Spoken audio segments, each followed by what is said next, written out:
Hello, algebra students. Mr. Lawrence here with your flipped lesson, and this is quadratic formula day 3. What's that? Somebody say the quadratic formula? Come on, sing along with me. You know you want to.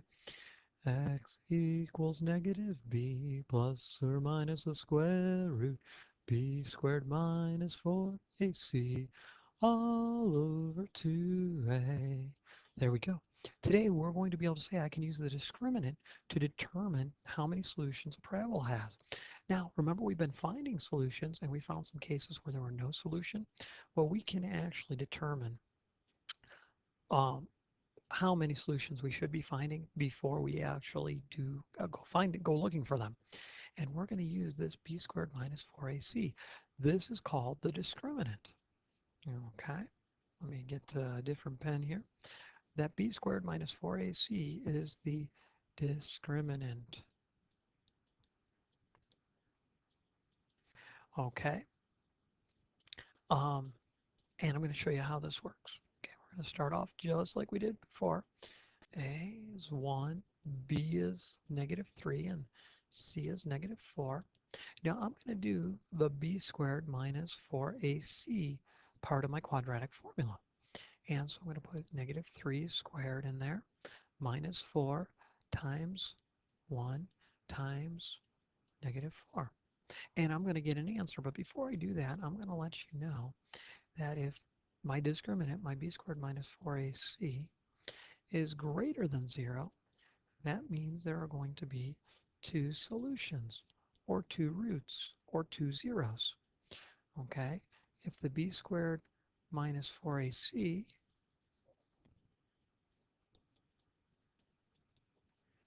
equals 0, then there's only going to be one solution. Okay? And if the b squared minus 4ac is less than 0, then there's going to be no solution, no roots. Means the parabola will not cross the x-axis. So if I just want to make a little sketch graph here, the two solution one might look something like this. The parabola is crossing the x-axis twice. Okay? The one solution one would mean that the parabola is sitting on the x-axis. So maybe it's there. Okay? And then the no solution one would mean that the parabola will not touch the x-axis. So perhaps it's something like that. And of course, there's lots of possibilities. Now, if you're wondering why that is, you should be able to think about it. Remember, the b squared minus 4ac is all under the square root. If I take the square root of a positive number, say the square root of 4, what does that equal? Well, that's plus or minus 2. Two solutions. If I take the square root of 0, well, that's plus or minus 0, but is there a difference between positive and negative 0? No, there's just 0, hence one solution. And if I go to take the square root of a negative 4, well, can't do that. You don't know how to do that. That's an imaginary number. Okay, so if the b squared minus 4ac is greater than 0, there's going to be two solutions. One equal to 0, it's going to be one solution. Less than 0, no solutions. So let's go back to this problem here. Negative 3 squared is 9, and negative 4 times 1 is negative 4 times negative 4 is plus 16. And so I'm going to get 25 as my discriminant. My b squared minus 4ac is 25. So I know there's two solutions. So now, I'm going to go ahead and find those actual solutions. I'm going to use the quadratic formula. X equals negative b plus or minus the square root of b squared minus 4ac all over 2a. Now, did it look like I skipped a step? Well, remember, well here, how about if I put this in? There we go. Maybe that's easier to see. When I did my discriminant, I got 25. That's the number under the square root. So I didn't have to go and redo it all again. I'd rather work smart than hard. And notice my b was negative, and here it's positive. Okay, so x equals 3 plus or minus 5 divided by 2. X is going to equal 8. divided by 2, and x could equal negative 2 divided by 2, which is negative 1. So I got 4 and negative 1 are my solutions, or my zeros, or my roots. So I'm going to go 1, 2, 3, 4. Negative 1 is going to be right there. And now I'm going to find the x-coordinate of the vertex by doing negative b over 2a, which is 1.5. I'm going to use my t-table and plug in 1.5. So I'm going to get 1.5 squared minus 3 times 1.5 minus 4. Right? That's going to be the y-coordinate of my vertex. By the way, I should be labeling these. What was that? 4, 0, and negative 1, 0, right? And 1.5 squared should be 2 and 2.25, minus 4.5, minus 4. These are going to simplify down to negative 2.25 minus 4, right? I feel like I've made a mistake. So y is going to be negative 6.25, negative 6.25. So my vertex is going to occur at 1.5, and then down 1, 2, 3, 4, 5, 6 and a quarter. That's not really in the right spot. Let me slide that down just a little bit more. There we go. And so I've got 1.5, negative 6.25. Now I'm ready to draw my parabola. And again, that old airliner. Well, actually, that one looked pretty good. It's probably the best one I've done in a while. Hopefully, I can repeat it. Oops.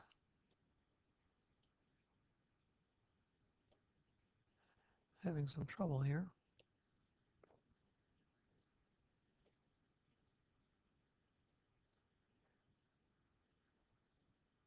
I'm not sure why that one's still highlighted, but it seems like it's working. Okay, there we go. So let's go down here. Again, we're going to identify our ABC. ABC. Easy as 1, 2, 4. All right, I'll go for my discriminant, the b squared minus 4ac part. So I'm going to do 2 squared minus 4 times 1 times 4. Right?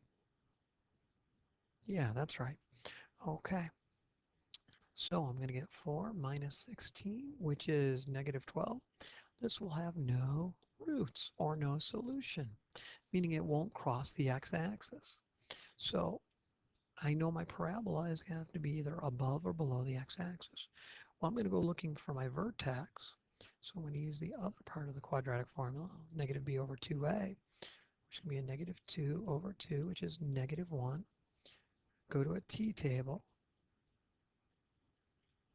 Stick negative 1 in here, and I think I'm going to get 1 minus 2 plus 4, which is going to be a 3, I believe.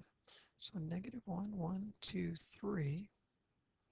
And then that whole symmetry idea, I'm going to plug 0 in for the x, and I'm going to get 4 out for y. And then I'll put negative 2 in. That will also occur at 4. Okay?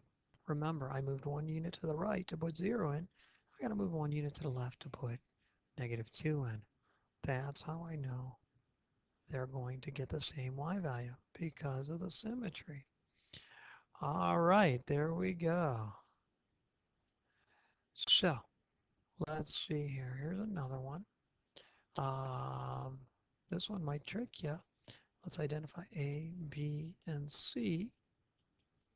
A is 1, C is negative 25, B is 0. Remember, B is, well, A is the coefficient on x squared, B is the coefficient on x, and then C is the constant. It is the term without a variable. So be careful with that.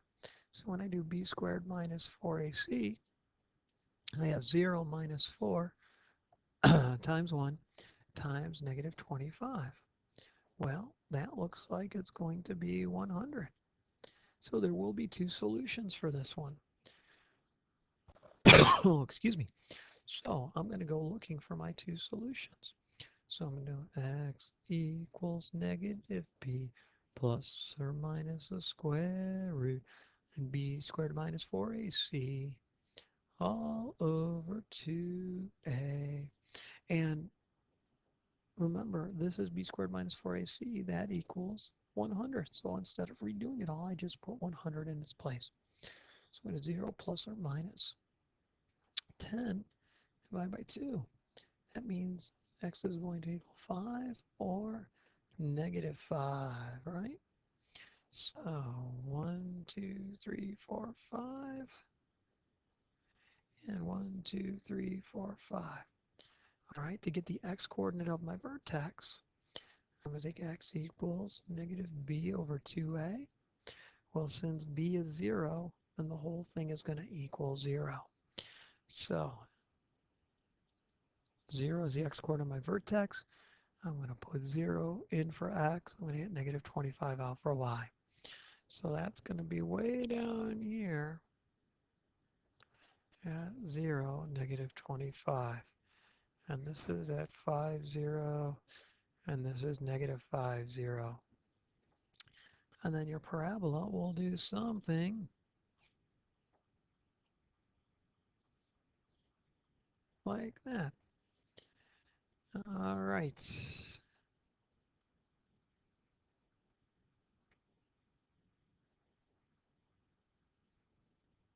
It's not cloning. There it goes. All right, now flip it so that looks symmetrical, even if it doesn't look like a great parabola. And there we go. And remember, it's a U, not a V.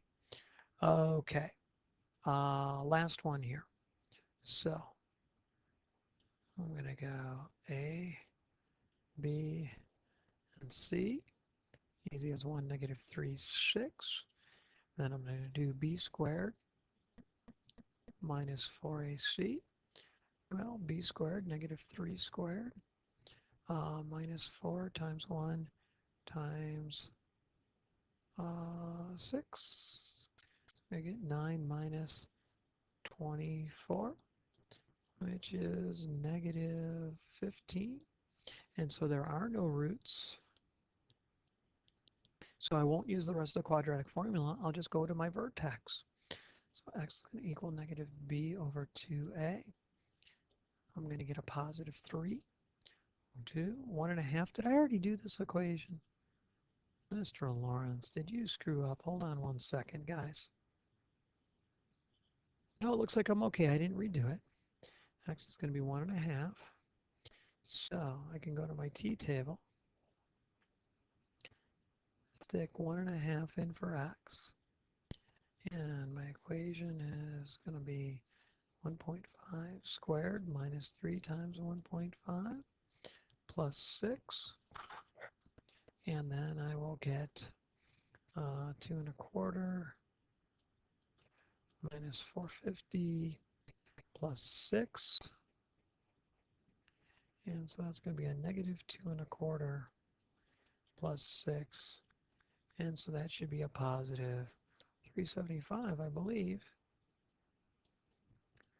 All right, so I'm going to go 1.5 units away from 1.5 to 0, and that'll get me 6 out. And then I'll go 1.5 units away on the other side, and that'll get me 6 out.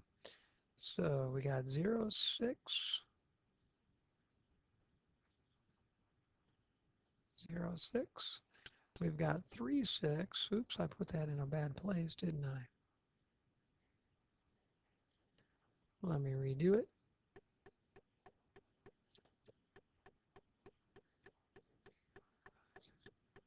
Right? So 0, 6. I've got 1, 2, 3, 6. And then 1.5. 1, 2, 3.25, something like that. And then when I go to graph my parabola, it will look something just like that. All right, so let's recap really quickly what we've done here. We know the quadratic formula, x equals negative b plus or minus the square root b squared minus 4ac all over 2a. And that doesn't look like a 4, does it? It looks kind of like a 9. 4ac, there we go, that looks better. Okay, and then we know that this part here gives us the x-coordinate of the vertex.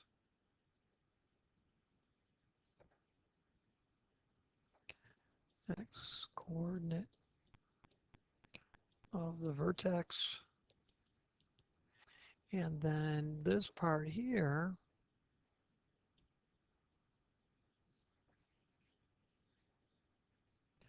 tells us it's called a discriminant. And it tells how many roots or solutions. Remember, if b squared minus 4ac greater than 0, there's two roots, two solutions. If b squared minus 4ac equals 0, there's one root or one solution. And if b squared minus 4ac less than 0, there are no roots or no solution. Okay, that's it for the video today. Have a good day, everybody.